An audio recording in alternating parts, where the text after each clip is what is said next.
This person commented, "Look, you're in a cult. I hope you get out."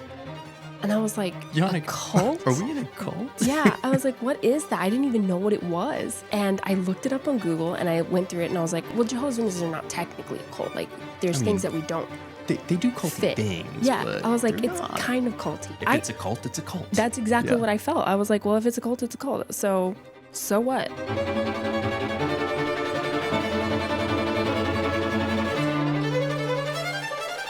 Calling all hopeless romantics, this episode is especially for you and all those who requested it. This is Bre. This is Darcy Fitzwilliams. and welcome to the Rook and a Snap podcast. Oh. And they said it wouldn't last. Wait, what? My voice? It's like your voice is fluttery like a butterfly. No, I was trying to do a British accent, but I will not try to do that at all in the rest of this episode because that was absolutely terrible. All I could get out was Darcy and kind of sort of British. I was like, yeah, I'm not trying past that. I like your what's Fitzwilliams? Fitzwilliams. That's his last name. That's not. Yeah, Darcy Fitzwilliams. Yeah. All this time? Yeah, he's son of Williams. No way. Yeah, Darcy. I thought Darcy was his last name. No, that's his first name. No way. Mm-hmm. Yeah. This is like... How many times... Have you seen this movie? I've read the book. Oh. How did I miss this? Did I just like take it out of my mind? Darcy kind of sounds like a last name, though. No, It but totally like at the does. end of the movie, she's like... Mr. Darcy. No, Darcy. she asks him to call her Mrs. Darcy. So Right. back in the day, did they like take their first names? It is kind of weird. How did you know this? I need to look back at it. Okay, we're going to leave this in the air, but yes, we're cosplaying. Yeah. Elizabeth Darcy. Yeah. I said Elizabeth Darcy. Mrs. Darcy, right? Yeah. Elizabeth Fitzwilliams. Okay.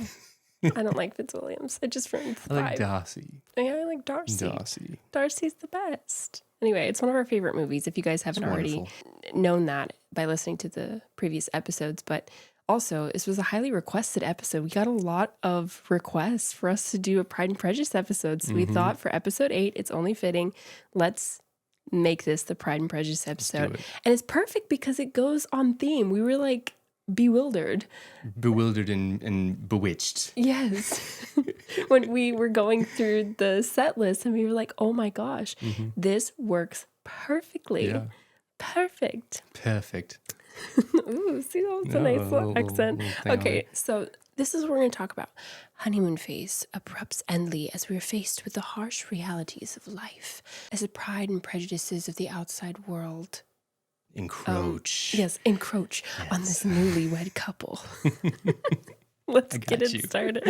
Thank you. So I had a total like mind blank. But anyway, we're bringing you guys along with us again on this next phase of our life, which is our marriage and the beginning of it.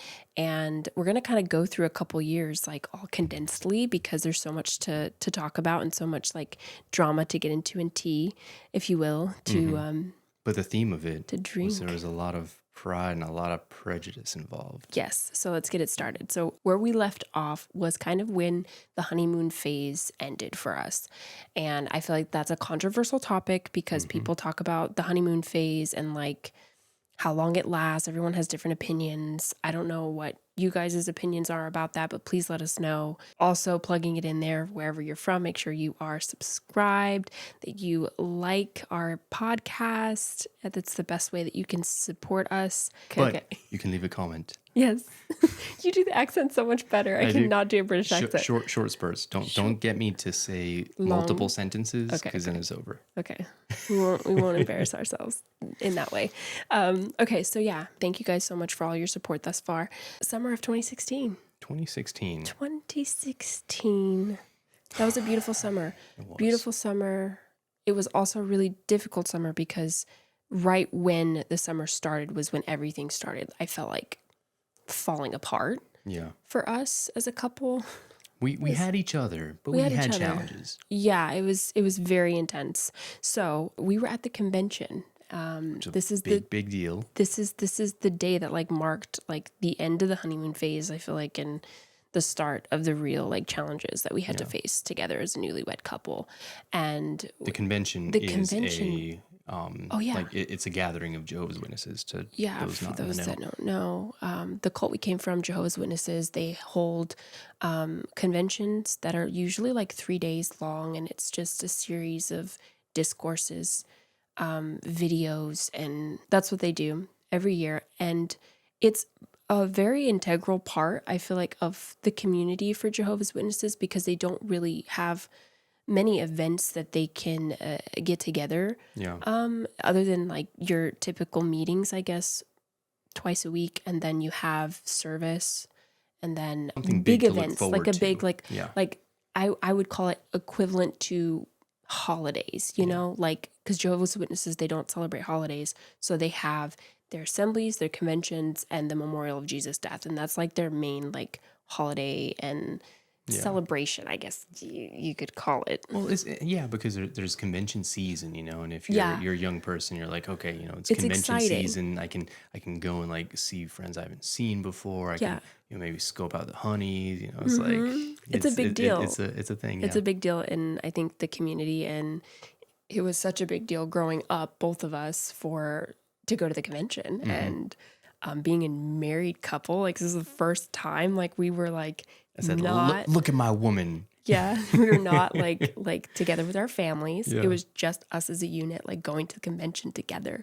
And it was such a big deal because growing up, like, you're always with your families, you're always sitting with your family. Like, it's very like proper. And now it was us as a family, and it was really exciting. And it was funny because the entire convention we were both like working. Like, I was doing makeup and you were overseeing something, and we were like not even able to sit together too much of the time, but it was still like really fun to be able to be together. And so we're very, very involved. And I remember we got outfits like coordinated. Like, this is how serious it is. I felt like growing up, I felt like the conventions and assemblies were like award shows. Oh yeah. Oh, you totally like the Grammys. You got to roll out the red carpet, like, you know, show what you got. You know, get your new outfits, get your new tie. It was the one time that you did that, like, because it was such an event, a 3-day event. Like, it was a big deal, and there was thousands of people back in the day that would attend, and it was amazing. So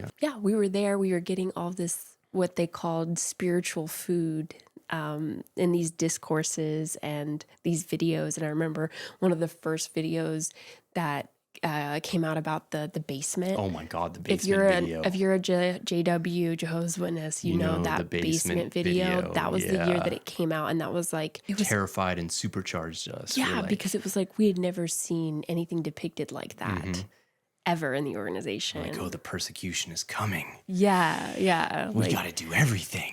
Yeah. We got to be ready. I guess a little background. So Jehovah's Witnesses believe that there will come a point in time where they will be persecuted as the only religion on the earth that is going to be persecuted, while all the other religions in the world will cease to exist. Yeah, the doctrine is that when God puts it in the hearts of the nations to destroy all of religion, the only religion that will be left on earth are Jehovah's Witnesses. And then at that point, all the governments on earth will say, hey, let's go after the Jehovah's Witnesses. And Jehovah's Witnesses only. And so they'll be hiding in basements, and they'll be like interrogated by policemen. But then God will come and like save them only. Yes, the fog and the Jesus and Jesus.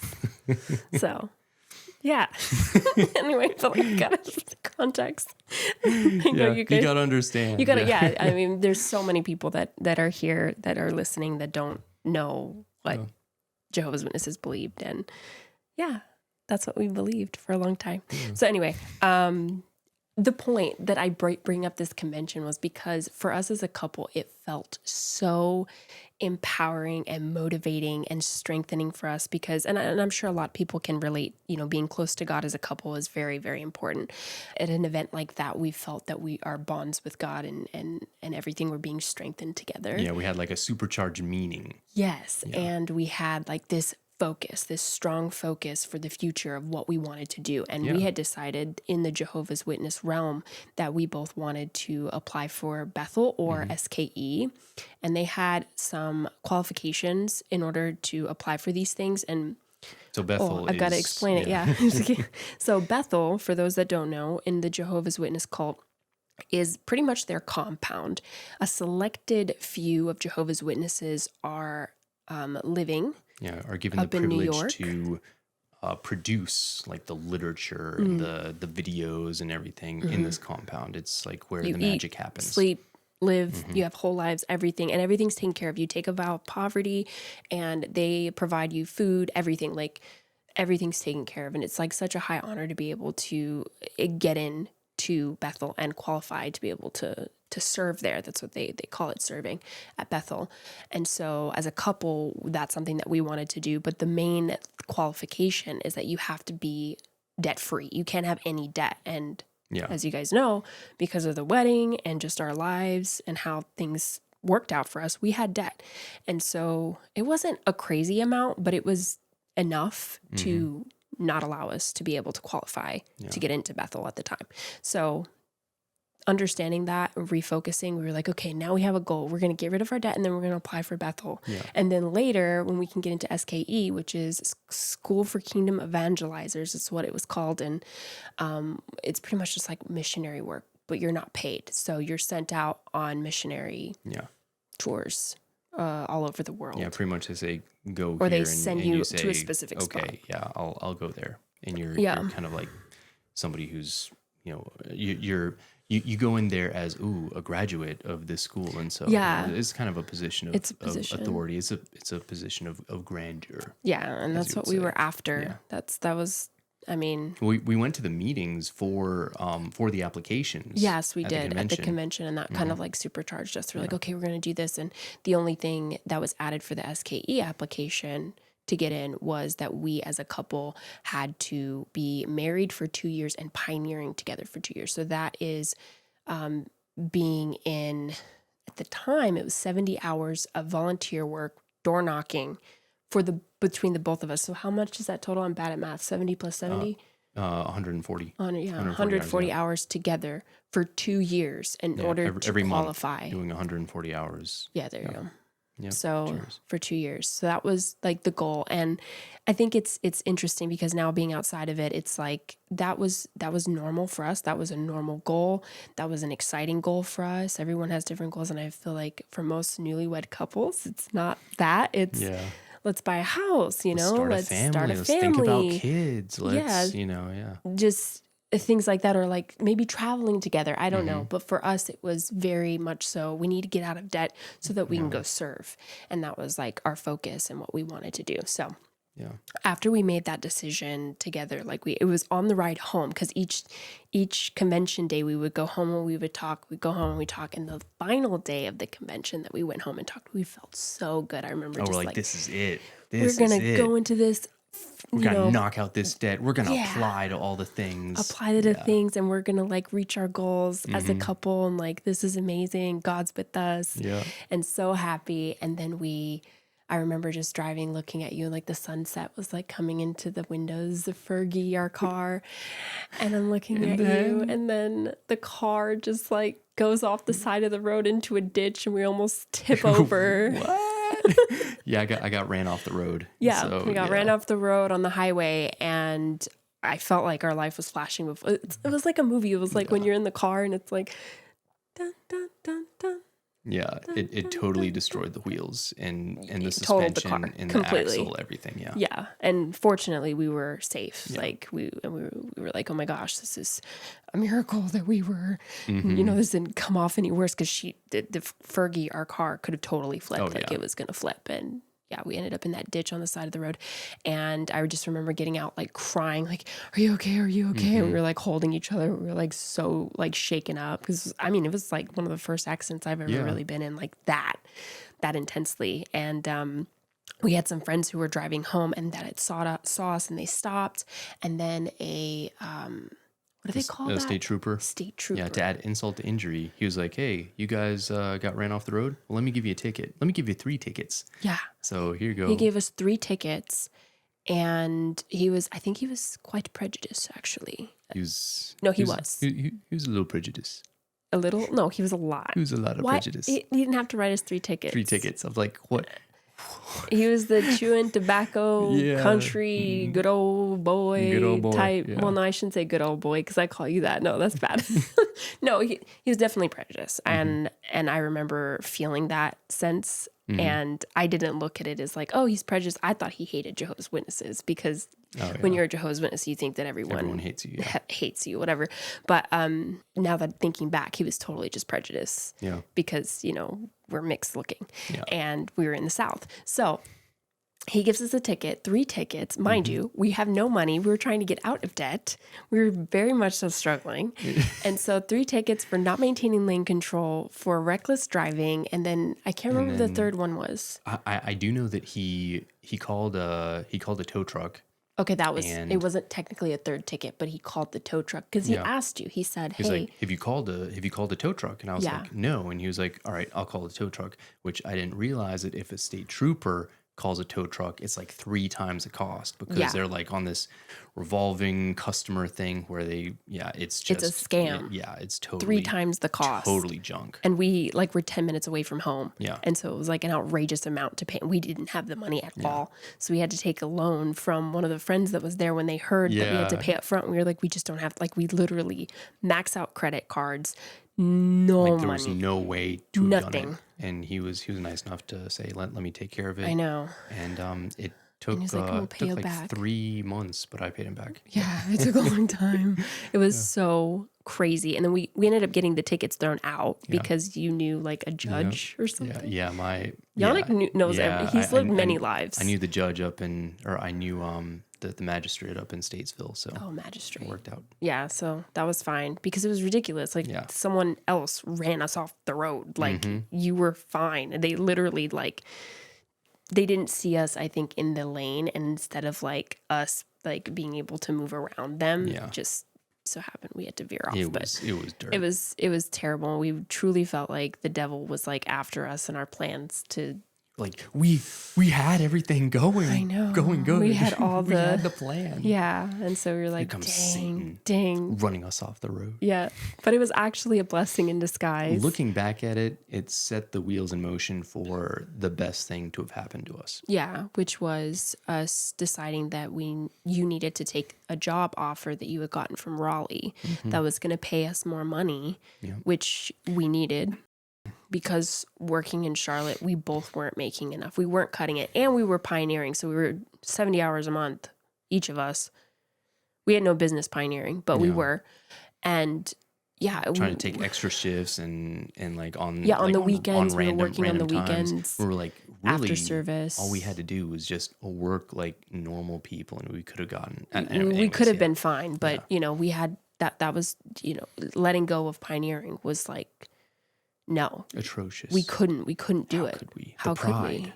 Yeah, it was the pride. Our pride. We could not let go of being pioneers. So we decided to move to Raleigh. So we were in Charlotte. This is where we got married, where we fell in love. Pretty much everything was happening in Charlotte, North Carolina. And then the job offer was in Raleigh, which was back in my hometown, guys. Yep. So I was going to have to go back to Raleigh. Your triumphant return, but not quite, because there was still more stupid. It was so bad, guys. That happened. It was such a refreshing break for the months that we were there, that I was there in Charlotte, and learning your community and getting in with that, and I enjoyed it so much. And a part of me, of course, I miss home. I miss the familiarity of like being in Raleigh and knowing people and not being like the new girl on the block, but at the same time, it was very freeing being away from all the toxicity that was in that area and the judgment, the drama, like just from my past as a teenager and then my past with you and my family. Like it was just so good to be away from that. But we had no other job options. Yeah. Other than moving to Raleigh. And that worked out really, really well, because he even said, let me help you. Let me help pay for the move.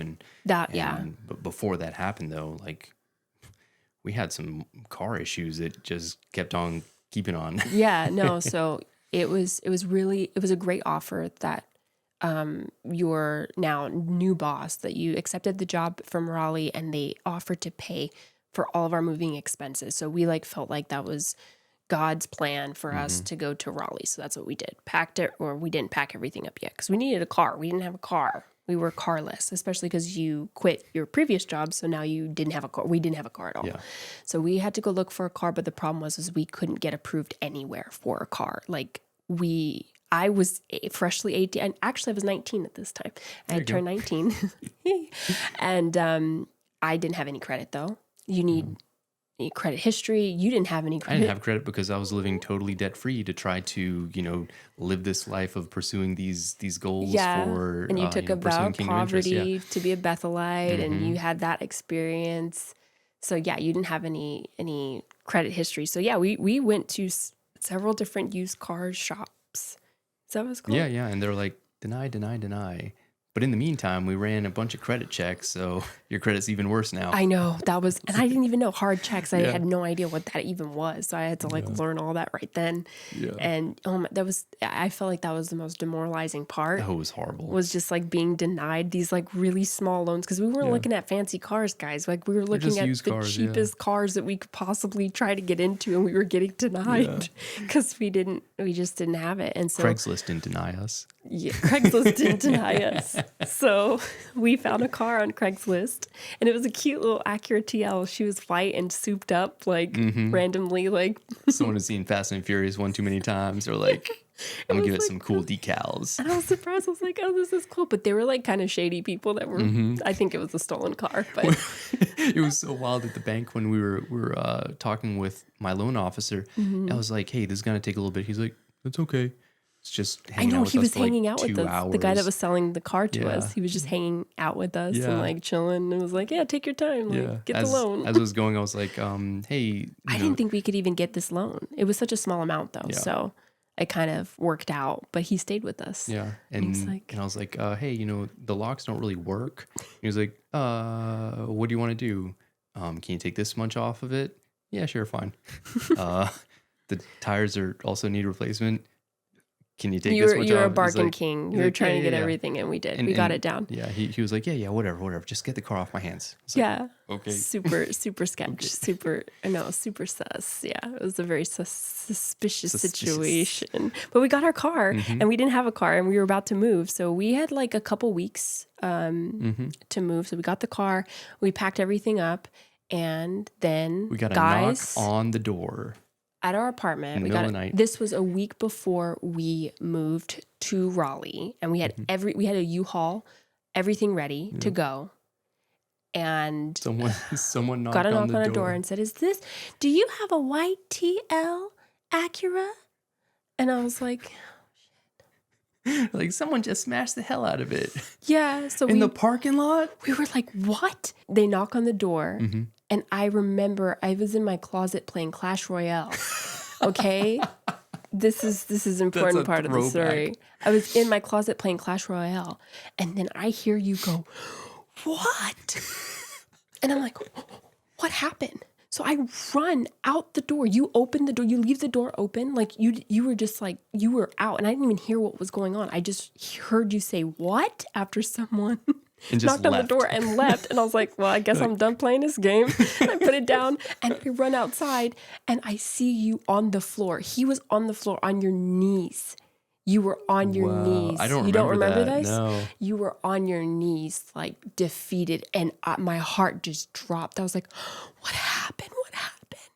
And I saw our brand new car that we just freaking bought smashed into 4 other cars, completely totaled, guys. Yep. A drunk driver had hit our parked car in our apartment complex. Yeah. She plowed into it and plowed our car into our car was the first line of defense. And it got smashed into 4 other cars. Totaled, completely totaled. I can't even believe a Honda Element could do such a thing. That's a sturdy little thing. It is. And I'm so mad like a about little it. Brick, yeah. And I'm like, how? We were parked in the freaking parking lot. It wasn't even out. Anyway. I was like, the Cosmos is, I don't know, a week before. Yeah. So it was at a total loss. We had only liability insurance because that's all we could afford. So guys, we had the insurance company pay for the small amount that the car was worth, and that's it. We had nothing. So we were back to square zero, terrible credit, and we were moving all at the same time. And it was just, it felt comical. Like the universe, like it felt so, we didn't look at it as a universe. We were like, Satan, Satan. And you know, you could equate Satan to that. Okay. Because that was pretty crazy right before our move. Satan's out to get us. Yeah. We ended up getting a car rental so that we could go to Raleigh with, you know, a car. So that was nice that the insurance worked out on that. Oh my gosh. I just remember her taking the sobriety test right in front of us. Walking on that line. I was like, she was just so drunk. Never seen someone that drunk. So drunk. And I'm like, it's not even freaking 2:00 in the morning. It was like 10:00 at night. Yeah. If even. My thing is, how can you have the audacity to drive a car that drunk? That it's what happens. People don't realize it, you know? And people don't realize it. But geez, like that sucked. So that put us in a very sticky situation going into our new situation. Yep. In Raleigh. Despite the challenges, we went to Raleigh, packed up our stuff, got our little rental car. It took us like a couple months to get another car. And we had help. Yeah, it was, well, those months, it was nice because I kept calling the insurance company, the lady's insurance company, and saying, hey, I need a little more time. And they're like, yeah, take the time. I'm really sorry our customer like ran into you. And I was like, okay. Yeah, we needed to save something. So that was crazy. I think at that point we realized we're like, bro, we can't pioneer anymore. Yeah. Because like that was the last straw. It was like we're really out. Like we can't do anything. Yeah. So we both stepped down as pioneers. Wait, did we step down before we got to Raleigh or after? I think because it's a big deal in the religion when you do step down. Like they make an announcement and say that you're no longer. No. So I remember. I don't think we moved to Raleigh, and when we moved to the new congregation, we said, "Hey, things are really rough right now. We can't pioneer." And they're like, "Okay, we normally have to announce you as not being a pioneer." But given the situation, we're not going to embarrass you. Yeah. Let our pride simmer down. Yes. That's right. Yes. Simmer to let it simmer down because we really couldn't. We had no business pioneering when, you know, we couldn't even take care of ourselves and our life. So, fast forward to being in Raleigh. That was really hard because of that. Although people, you know, knew that we were married, obviously that things were the way that they were, it still was like this cloud of judgment that I felt and you felt. And it was really hard to pinpoint it. I don't know if it's because just everybody, we were the talk of the town, and with Jehovah's Witnesses communities are super condensed. And I feel like any religious community is like that. Word travels around very fast, and people talk. People just talk. People talk in general. But especially in a religious community, it's very, very potent. Yes, I'd say. Potent's a good word. Potent. Yeah.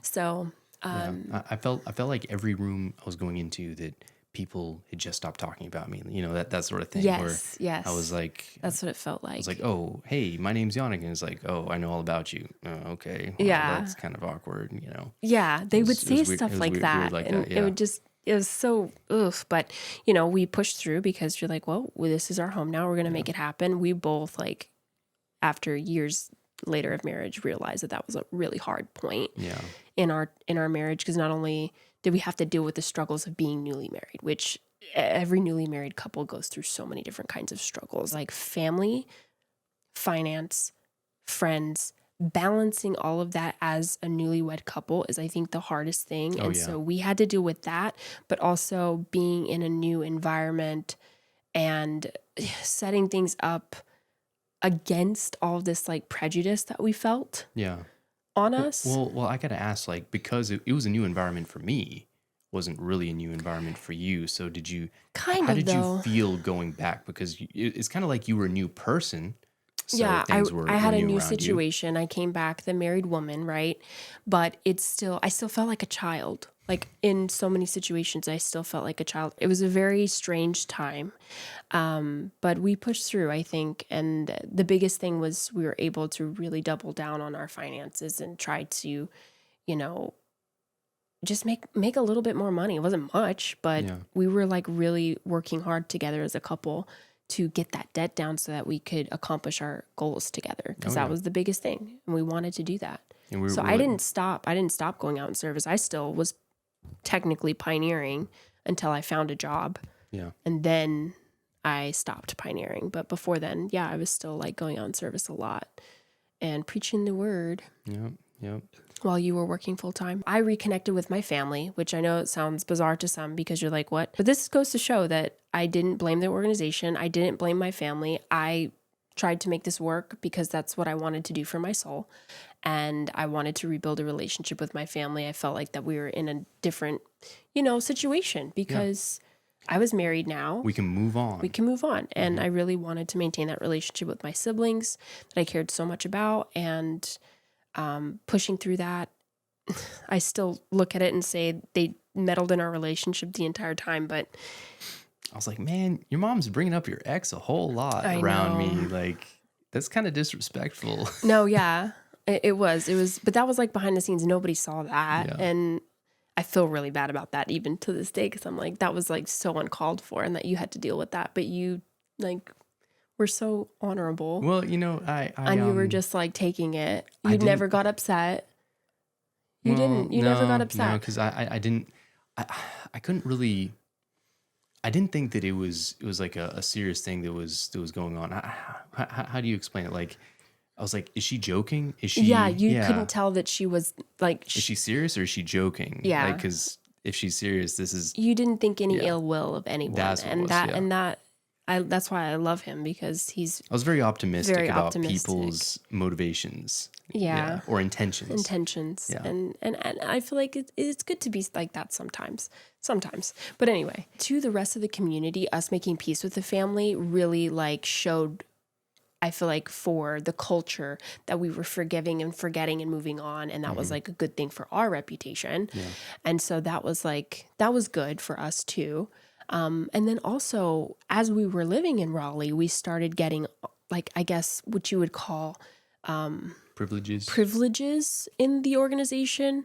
So like all the people that were talking shit about us and like had bad things to say, they kind of had to shut their mouths at this point, because Jehovah God was on our side, because we were allowed these privileges. And typically, if you're not, approved by God, you wouldn't be able to have these privileges. Holy Spirit would find out. Exactly, somehow. And so we got on assembly parts, convention parts, like back to back to back. We were like doing interviews and stuff. So we were doing we were at these conventions that Jehovah's Witnesses had, like we talked about earlier in today's episode.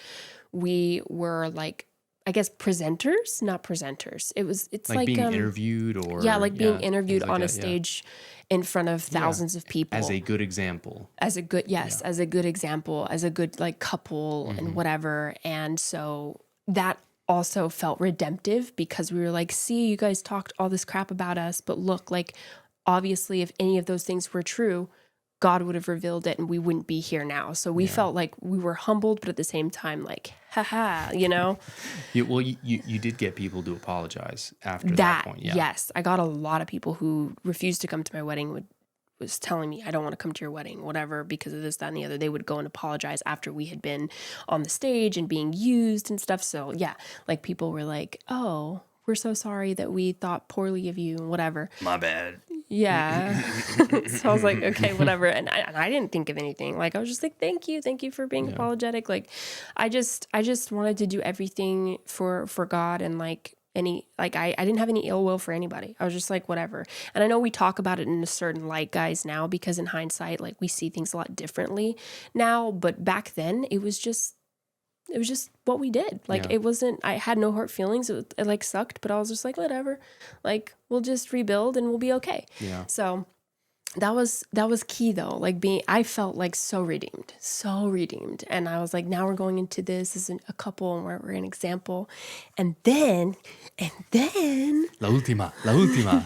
our social media started taking off. Oh yeah. So because like we were doing these parts, I think, on the convention, and we were like posting on social media, on Instagram, like our, outfits at the convention or whatever. And we would hashtag JW. Hashtag best life ever. Yes, literally. We were JW influencers. Anyway, so yes, JW influencers, that's how we got our start. And then things started like taking off. Our social media started growing. People started like coming out of the woodworks. My accounts started blowing up. And it was because these other JW accounts were taking our photos from like conventions and assemblies of us posed in like nice outfits because we were dressed, you know, suit and tie, dress, cute, and modest. Okay. Keyword modest. And they would take our photos and repost it on these like really popular accounts. And then it just spiraled from there. And then I learned that you could like submit your photo. And so I'd submit my photo. Yes. I'm like, yes, let's grow this account. And I was Keep like, this ball rolling, baby. Yeah. So we became JW influencers. And then I started getting gigs like on the side of my aesthetics job, modeling for clothes and getting like a small commission here and there. And like, that's when the birth of influencing truly happened. Yeah. And I didn't even know that's what it was, but that's what it was. And I just remember doing lots of trade work. I would, you know, we got that gym membership for Yeah, free. that's right. We started doing like gym stuff and like we were just doing all kinds of stuff in the social media world as a couple. And then of course for me on the beauty side, I started my YouTube channel and had to share all these different beauty. Oh, there goes a pearl. A pearl. What did I say like that? Totally in character. Yeah, I started. A pearl. I started doing all that on YouTube and just things just started going and going. And I wasn't super consistent with it because obviously I had a full-time job and, you know, newlyweds. That was a lot of work. Yeah. So it was distracting, but it was something that I enjoyed doing. And it was nice to be able to connect with the community that was excited about our love story and everything. And then of course I got to share like how cool it was to be a Jehovah's Witness because, and I'm saying that ironically now, but like then it was like so cool for me. Like I was like, I want to show people that you can be a cool Jehovah's Witness, a cool cult member, because even though it's kind of culty, like it's the best life ever. I'm like not those normal moms. I'm a cool mom. I truly believed cool it though, member. like completely. And that's funny because, oh my gosh, guys, you apostates. Yo, The apostates they came came out for of me the woodwork. Because we were associated. I even had like hashtag JW in my bio, like legit. So it attracted what Jehovah's Witnesses call apostates. So people who, I guess what we are considered, talk negatively about the Jehovah's Witness organization. And if you are an apostate, Jehovah's Witnesses are not allowed to consume any of your content. They can't interact with you. They can't interact with you. It's like you are not allowed to exist in their mind. No, because you are overtaken by Satan. And if you open your mind up to what they're saying or anything that we're, you know, speaking about, you can be corrupted. And I was like, yeah, I understand that, but let me put my 2 cents in because like they would come on my page and they would tell me and be like, you think you're, you know, doing this good work, but your religion is lying to you and this. And I'd be like, shut up. You guys are stupid. Like, get a life. Like you have nothing else. Why don't they just leave me alone? Yeah, why don't they just do leave me something alone? with their And lives? I would like go and block them and just tons of apostates would come and they would like, I started interacting with them, which you're not supposed to do that. But I was doing it because I thought I was immune. I was like, I'm just going to give him a piece of my mind. Like, I know Jehovah's not going to mind if I like, you know, just defend him just a little bit. But that would always like bite me in the butt because then they would come after you and like screenshot what you said. Like, look at this loving Jehovah's Witness claiming that she's loving and look at this kind of comment that she's, and I wouldn't say anything super hateful, but you know, they would like spin things. Yeah.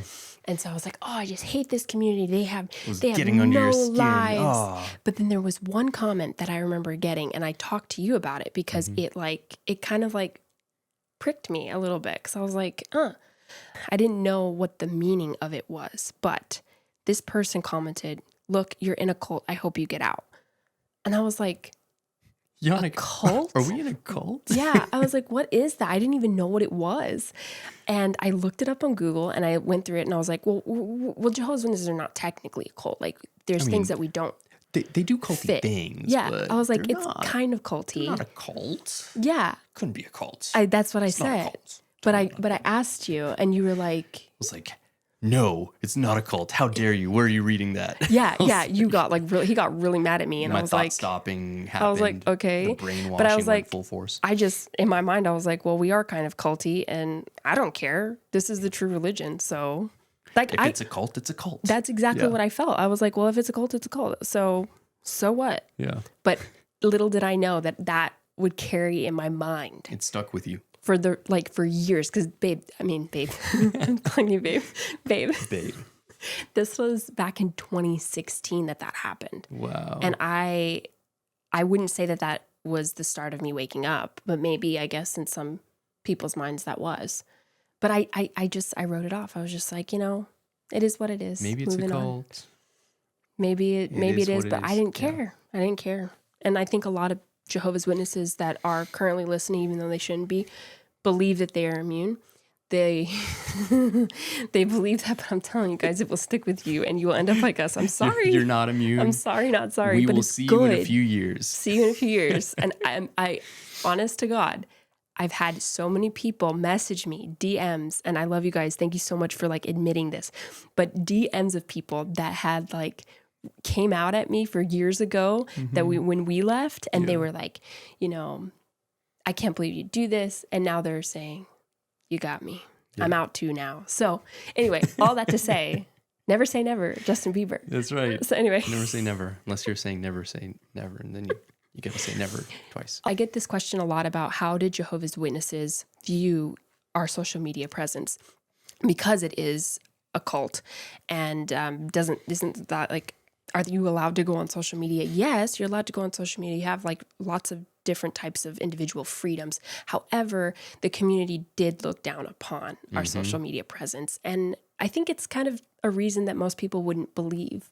It's not because, you are interacting with the outside world. It's because it draws too much attention on you as a person. Yeah. And that is what they don't like, because any attention that you are taking for yourself is not given to God or to the organization. Yeah. So that was the one thing that I felt like really put people's panties in a bunch when it came to our social media presence. And even though I was doing everything modestly and, well, it didn't matter because it was drawing attention. Yeah. And that.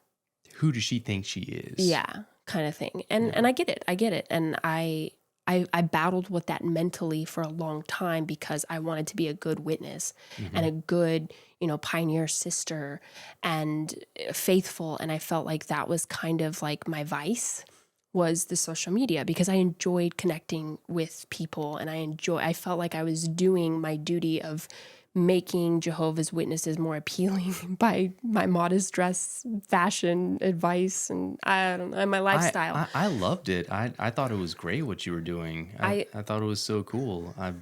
I know. I was 100% in. I know, and you were doing it with me. Yeah.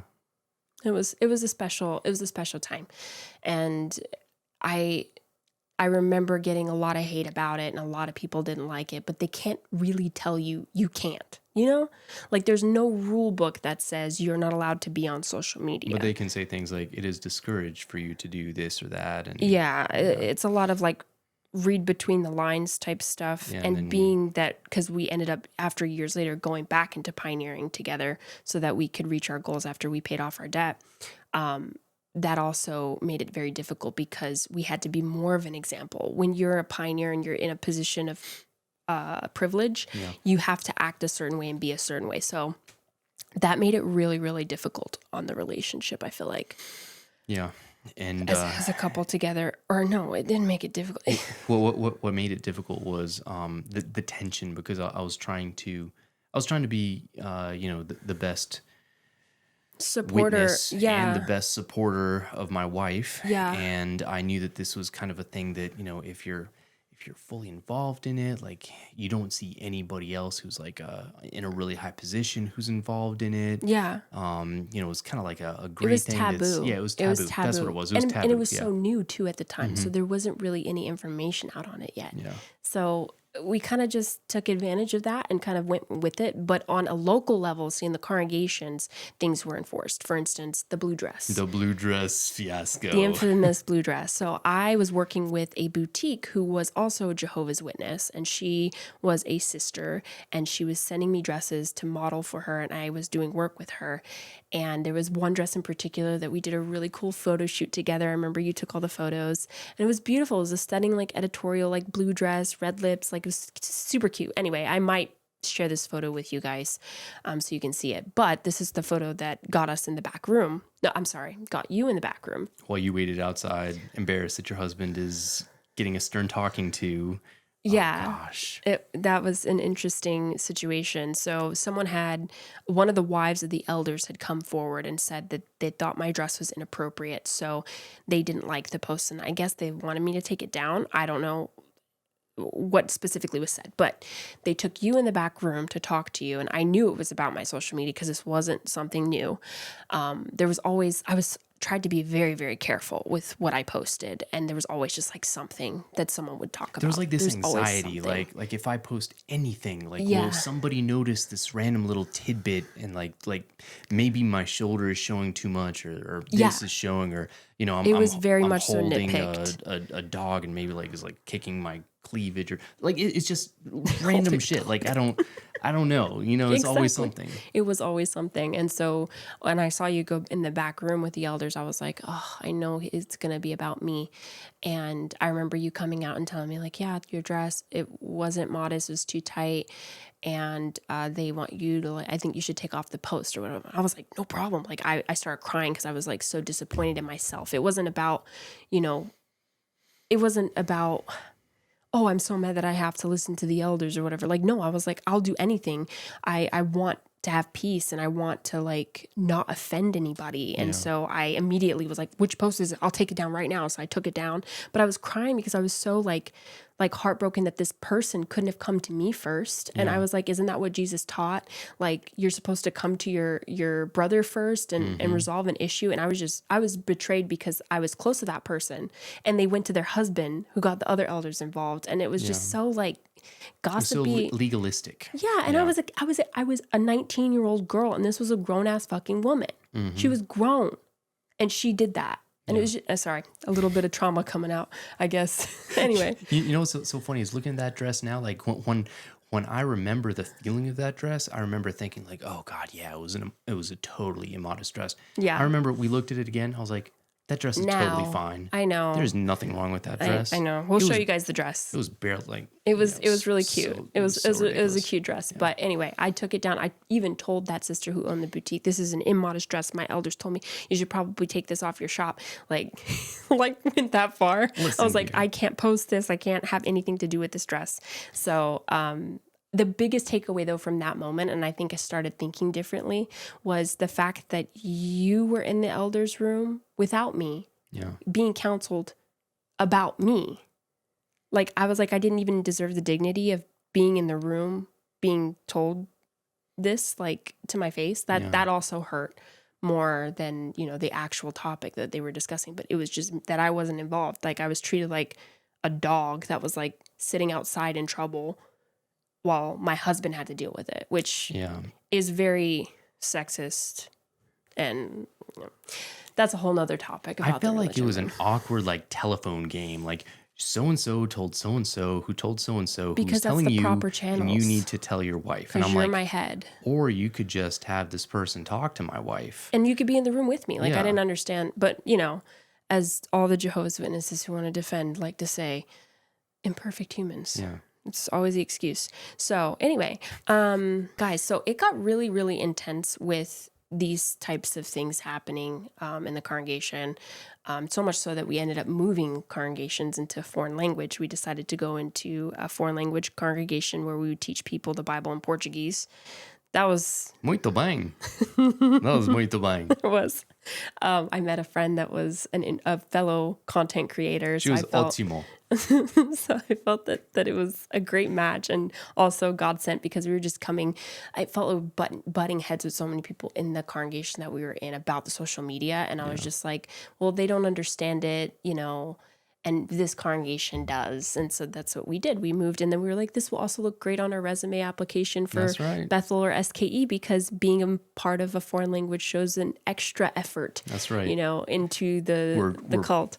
Full ass in that. Full ass in it. Going all in. Exactly. And that's what our goal was. So we ended up moving, but it's still like, I think the intense pressure, it wasn't just felt from internally, like the congregations, but it was also felt through my family. So I remember I'd post something like a trend, right? Do you remember the trend? The Drake. The Drake trend. Cece, Yeah, do you love me? Are you riding? So I remember doing this trend with my sister, and my dad had one of like the first Teslas that was around, because like that's right before Tesla, got really big and huge, and we were like, oh, this would be so cool to like, because the whole thing was showing the car that you were driving, like that was part of the trend. So like I was like, me and my sister got together and we were like, let's do this dance video and like do the trend. So we did it. We filmed it. It was so cute.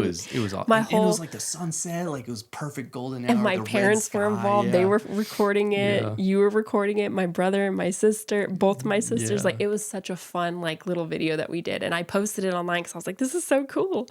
And I got so many messages telling me to take it down.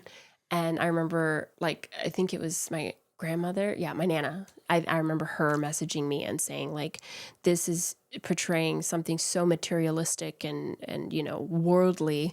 So you need to take it down. Or no, she didn't tell me to take it down. She gave me the choice, which is always, I feel like in Jehovah's Witness land, there's always a choice, but the choice is never a true choice. It's never free will. It's like, do this and I'll be mad at you, or don't do this and I'll be happy with you kind of thing. I don't know. The ultimatums are interesting. Yeah. But she was like, look, it really hurts my feelings and it offends me that this is up. And so I was like, well, I don't want to offend you. Like, I don't want to hurt your feelings. And I didn't know that people looked at it like this. So I'm taking it down immediately. So anyway, I started getting so much anxiety after every single post. Yeah. And I felt like the culture, this is something that I feel like most Jehovah's Witnesses don't see on this side. I got to see the collective culture of Jehovah's Witnesses from all over the world, because I had this account that was, big for what it was at the time. And so many Jehovah's Witnesses would message me and DM me all the time, every single day. I would get probably hundreds of messages a day of this, that. So I got to see a collective community. And like a bird's eye view. Like this is how things are worldwide. This is how this is what the pulse is on the culture of the religion. And, granted, people could dissect that and say, oh, that's not really accurate because that's online, but whatever. Anyway, this is how I felt. I started noticing this it's a very judgmental culture. And a lot of people meant well, but it's so hard when you have to be in charge of everyone else's consciences. That makes it so difficult to live, because everyone is going to have a problem with something. And that was an argument that I started having with people like, look, I will post this and someone will pick it apart. Someone will say something about it. It could be completely good to you, but to the next person who lives in this country, they look at it and say, no, this is not modest, or this is not this. So it was starting to get so sticky, and I would get messages all the time that I just started getting so anxious and so overwhelmed. I would post something and literally stay on my phone for like hours waiting for another hate comment that I had to block and delete. And it was getting so intense. And I never had experienced that. And I guess the size of our account, it kind of put us in that situation. But I was just so intense about it. Yeah. And I didn't want to offend people. What would you say that the hate or that the judgmental comments was specifically Jehovah's Witnesses? Absolutely. Okay. They were absolutely Jehovah's Witnesses. And again, like I'm saying, a lot of them mean well, but it's just hard when you have to, try not to offend everybody, because that's what the religion teaches, that you need to. It's your job to not stumble others by your actions 100% of the time. Yes. So when you are put in that situation, that is your responsibility to take on the consciences of everyone else. That is a very difficult thing to do. Yeah. And so it's not reasonable. It's not reasonable. And it's irresponsible. Honestly. Absolutely. Yeah. 100%. And so going through that was really eye-opening for me. And I remember we were in an international convention in Lisbon, and this was like the tipping point. This was like the final thing. Mm-hmm. We got a weird stalker situation happen where this man came up to us and like grabs my arm, and he's like, I want to take a picture with you. I know you. And I'm like, I'm sorry. I mean, and this was common, like going to conventions and assemblies, even in the States, we would get stopped to be taking photos, and how do you say that? People would want to meet us because they knew about our social media accounts.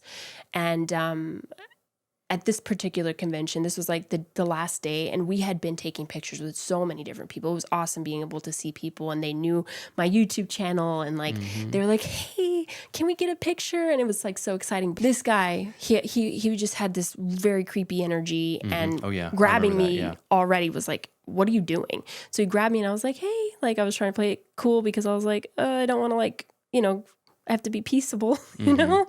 I was at this convention, and I remember he asked for the picture, and then you came up and you were like, hey, mister, like, hello, sir. Yeah, get back.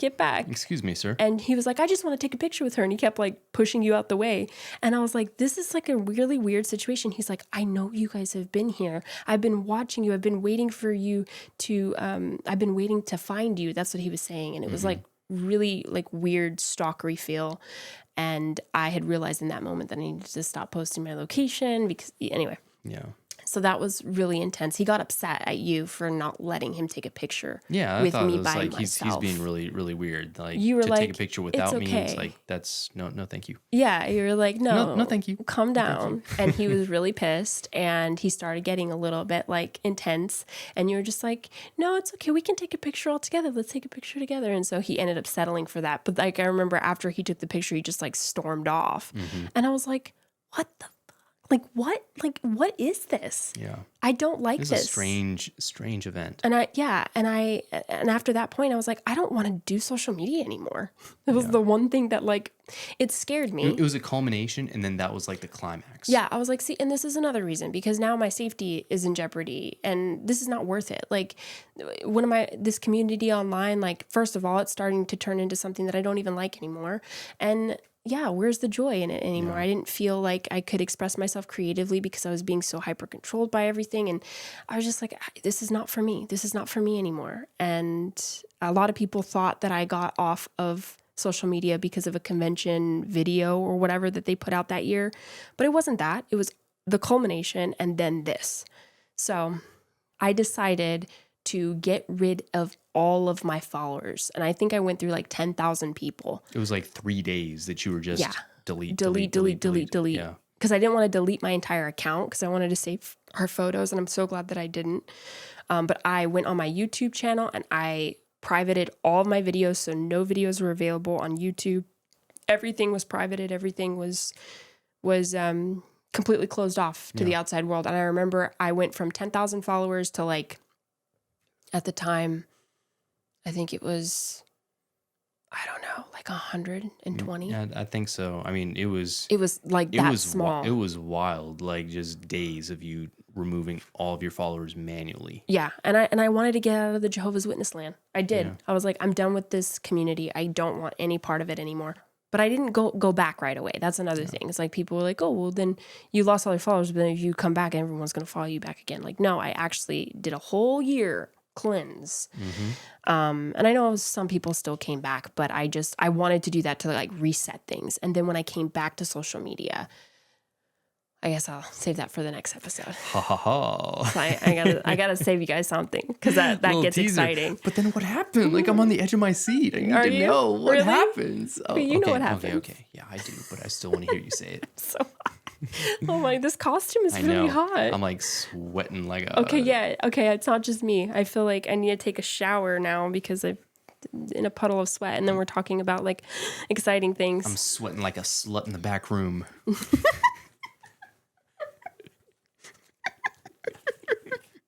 Wowzers. Wowzers. So Gee Willie. So we had fun this episode. I hope you guys had fun with us too. Thank you so much for tuning in. And again, wherever you're from, make sure you give us a subscribe and then continue to interact with us. We really enjoy being able to communicate with you guys and build this new community. That's right. Ring that bell notification. Oh, he loves the bell. Oh my! Pop that bell on. Literally, like underneath my legs. Just a puddle. Just a puddle. This is nasty, it's guys. Because I'm sitting next to you. Hey, but look at us. Who would have thought? Not me. XOXO. XOXO. Hey. Bye. Bye.